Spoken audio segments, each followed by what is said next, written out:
कर्मों को नाश कर देता है, नष्ट कर देता है। क्योंकि पाप से दुख होते हैं, कोई बीमारी होती है, कोई टांग टूट जाती है या कोई और हानि होती है किसी प्रकार की, ये पाप के प्रभाव से होती है। और परमात्मा की सतभक्ति और सच्ची प्रार्थना उससे की जाए नियम रहते हुए तो दूर कर देता है। अभी आपको एक कथा सुनाते हैं। एक बहन ने अपनी आत्म बीती हमें बताई, लिख कर दी है। इसमें इसने दिखाया है कि मैं पहले मेरे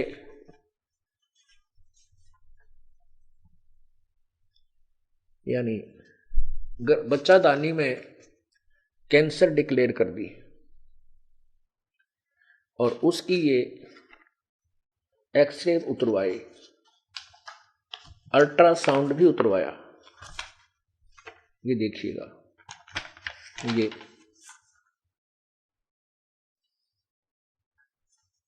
ये कहां से? Neelam ultrasound and x ray centre, Jind से। तो इन्होंने बताया कि आपको बहुत ज्यादा भयंकर जो है वो होगी है, कैंसर आपको है। इसने सब टेस्ट वेस्ट किए, बहुत ज्यादा टेस्ट किए हुए इस पे। इस बहन ने उपदेश ले रखा है। इसने कहा कि मैं चंद्रो वाइफ ऑफ रामकुमार, गांव देश खेड़ा, जिला जींद से हूं। मैंने सतगुरु रामपाल जी महाराज जी से सन 2006 में नाम उपदेश प्राप्त हुआ था। इससे पहले मुझे मासिक धर्म में पीड़ा होती थी। एक दिन मैंने जींद मेडिकल के में टेस्ट करवाया। वहां डॉक्टर नीलम MBBS MD RD ने मुझे पेट में कैंसर बताया। मैंने पुण्य परमात्मा सतगुरु रामपाल जी से प्रार्थना की। जब मैं 2 महीने बाद दोबारा उसी डॉक्टर के पास ऑपरेशन के लिए गई तो उन्होंने यह घोषित कर दिया कि पेट में कैंसर नहीं है। दोबारा उन्होंने अल्ट्रासाउंड किया, टेस्ट किए, कहते हैं आपके कोई कैंसर नहीं है। बोलो सतगुरुदेव।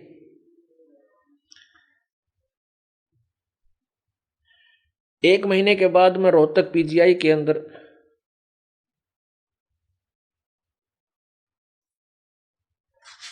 डॉक्टर के पास गई। उन्होंने मुझे छाती में राइट साइड में कैंसर बता दी। बाद में दूसरी और बीमारी होगी। मैंने दोबारा सतगुरुदेव रामपाल जी महाराज से प्रार्थना की।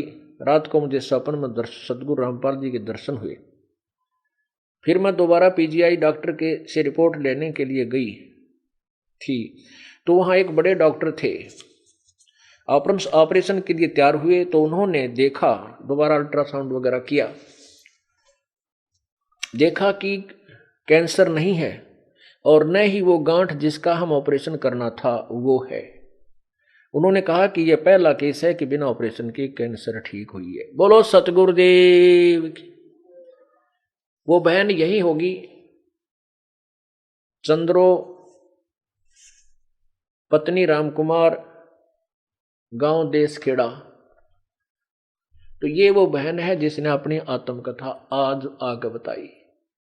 ये पहले आकर बहुत बुरी तरह रो रही थी 2 महीने पहले कि मेरा तो पहले तो आराम हो गया था, पर इनको तो राइट साइड चेस्ट में दूधी के ऊपर कैंसर गांठ बताई है।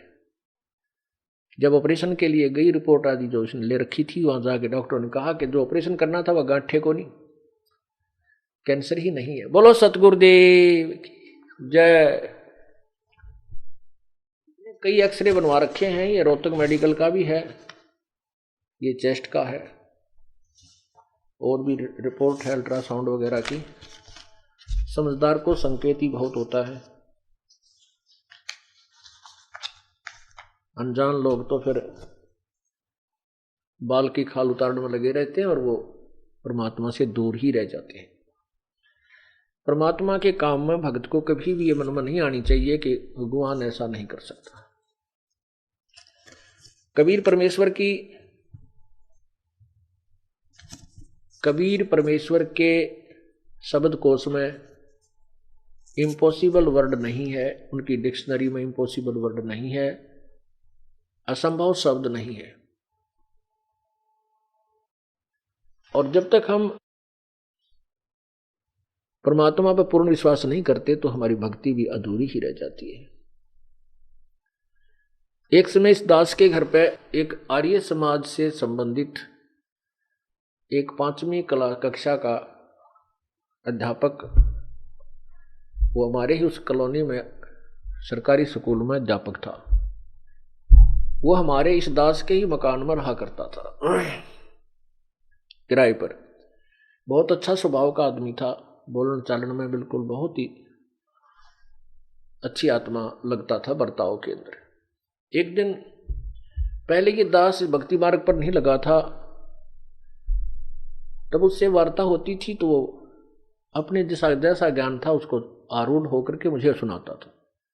हम मान लेते थे कि भी जैसे द्रौपदी का चीर बढ़ गया, वो नहीं मानते थे, कहते ऐसा कुछ नहीं हो सकता, ये तो भ्रमित करने वाली बातें हैं, कोई रोग आदि ठीक भगवान नहीं कर सकता।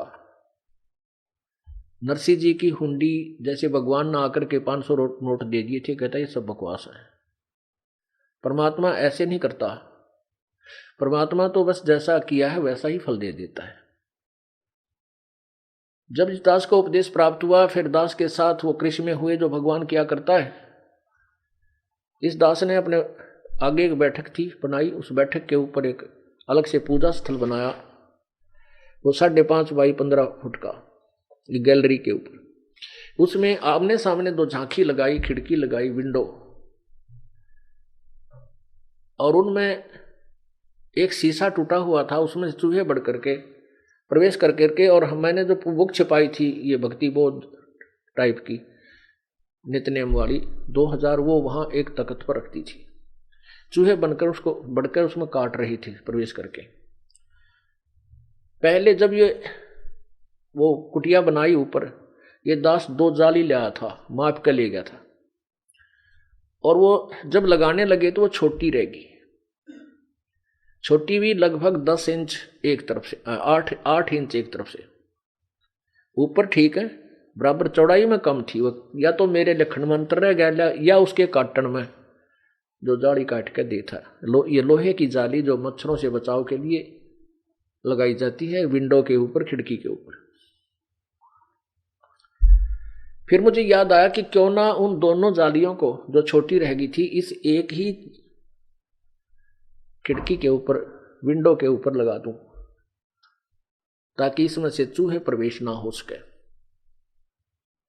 ऐसा कहकर के मैंने अपने बड़े पुत्र जो 12-13 वर्ष की आयु का था उससे कहा कि तू और साथ में ये किराएदार है बेटा, इसको साथ लेकर के, एक और किराएदार वहां रहता था बिहार का, अनिल नाम था उसका, इस बच्चे के साथ लग के यहाँ सीढ़ी लगा करके और इन दोनों जालियों को ऊपर नीचे करके लगा दो। और जब पहले वो जाली लगा रहे थे वो दोनों ही बच्चे थे, उन्हीं के सहयोग से वो लगानी चाहिए थी, तो उन्होंने कहा ये तो छोटी है जी।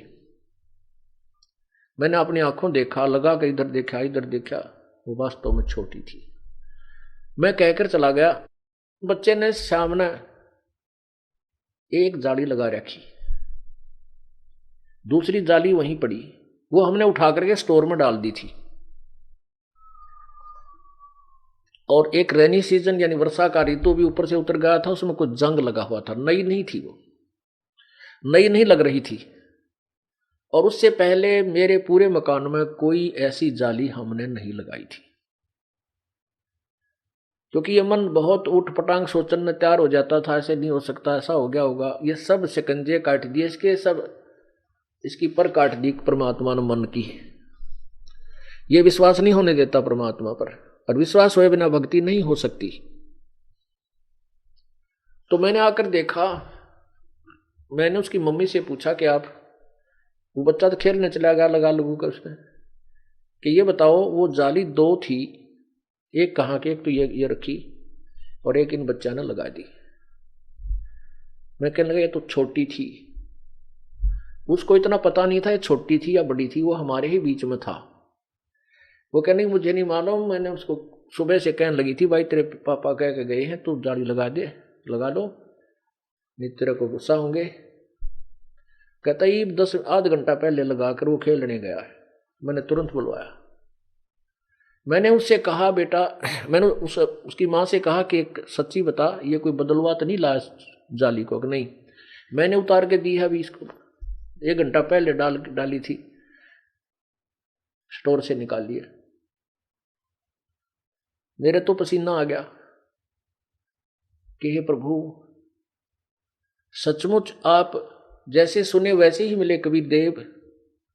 लड़का बुलाया, वो किराएदार बुलाया। लड़के से कहा कि क्योंकि बच्चे भी भक्ति पर लग चुके थे, 2 वर्ष हो गए थे हमने नाम लिए न।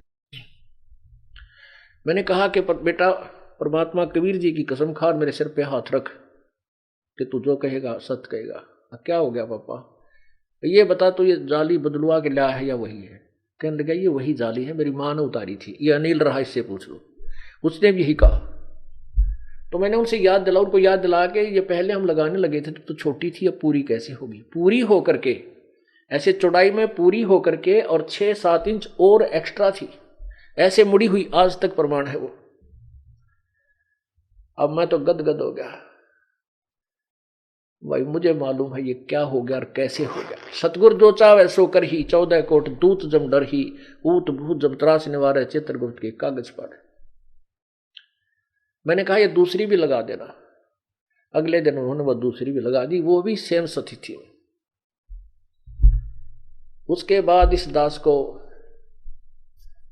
का जीवन ही पलट गया कि परमात्मा के संविधान में ये होना ही नहीं चाहिए कि ऐसा नहीं हो सकता, वैसा नहीं हो सकता। अब मैंने सोचा कि ये जो आर्य समाजी टीचर है, अध्यापक है, इसको बता दूं। शास्त्री जी को आया था, वो 5वीं का अध्यापक था, हेड मास्टर। 5वीं तक का ही वहां स्कूल था, प्राइमरी स्कूल। कि बहुत अच्छा आदमी है, बहुत नेक विचार रखता है, आज इसका पेटा भर दें, सारे परिवार वाले कसम खा खा के इसमें जचा जाएंगे और इसका कल्याण हो जाएगा। उसको बुलाया शाम के समय, अगले दिन जब वो अपनी ड्यूटी से आ गया। मैंने कहा देखो अध्यापक जी, क्या आप मानते हो कि द्रौपदी का चीर बढ़ा था? कहने लगा ये कोई बात करते हो आप पढ़े लिखे हो, कोई इंजीनियर हो करके ऐसी रूढ़िवादी बातें करते हो, ये कभी नहीं हो सकता। मैंने कहा देखो ये जाली लगी है, चलो मैं दिखाता हूं। ये 8 इंच छोटी थी और इन दोनों बच्चों ने, उसकी मम्मी भी वहीं पर, वो लड़का भी, वो अनिल भी बुला लिया मैंने किराएदार। वहां ये पूछ लो उनसे, मैंने सारी कहानी बतानी चाहिए पर तो सिर पर सुई गई, 100 पर सुई गई उसकी। तो कहते आप ऐसे बकवादे मैं नहीं सुना करता, ये कभी नहीं हो सकता, मुझे अब करके दिखा। वो तेरा गजब हो, मैं ये तो नहीं कह रहा कि मैंने कर दिया, हम तो क्या भगवान ने ऐसा किया। मैं चुप हो गया, मैं नहीं बोला। माँ से मूड गेला के माथा मारे तो लड़ने तैयार हो गया। और कितना अच्छा आदमी दिखा था, एकदम मेरी उम्मीद से, मेरी आशा के विपरीत वो व्यवहार कर गया। मैं बिल्कुल खामोश हो गया भाई, इसके लिए बोलना तो एक लड़ाई को ही आगे बढ़ाना। मैं चुप हो गया बिल्कुल।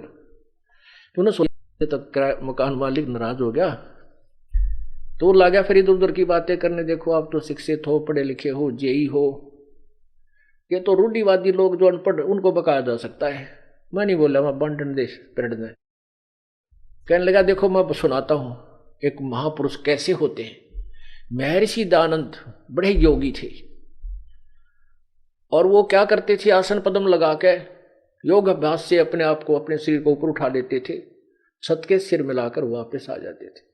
एक दिन रसोईया ने उसको देखा और 10-20 को बुलाया, सामने देखा खिड़की में से तो महाराज जी नीचे से ऊपर जाते हैं और वापस आ जाते हैं छत के सिर लगा के। मैंने कहा कति झूठ, दौड़ी झूठ, मैं नहीं मानता, आप करके दिखाओ, अब करके दिखा। हो गया दौड़ाबू। ये बोला तू पहले वाला रामपाल ना रह रहा, अब तो इनारी कबीर पंथिया ने घना छाना बना दिया। कमाल के आदमी, नहीं बात स्वीकार करी, उठ कर चला गया। पुण्यात्माओं, ये दयानंद के बोए हुए बीज हैं जो पुण्यात्माओं को गुमराह कर दिया। नशा पी कर लिख गया, जो उआ बाई जो मन में गंद बकवाद आई वाई ठोक दी, इसमें नरा कोबाड़ भर रखा है, बेहुदा ज्ञान जो किसी दृष्टिकोण से भी एप्लीकेबल समाज में नहीं किया जा सकता। और इसको अभी तक शिरोधार्य रखा करते थे। अब बुद्धिमान समाज इसको धिक्कार रहा है।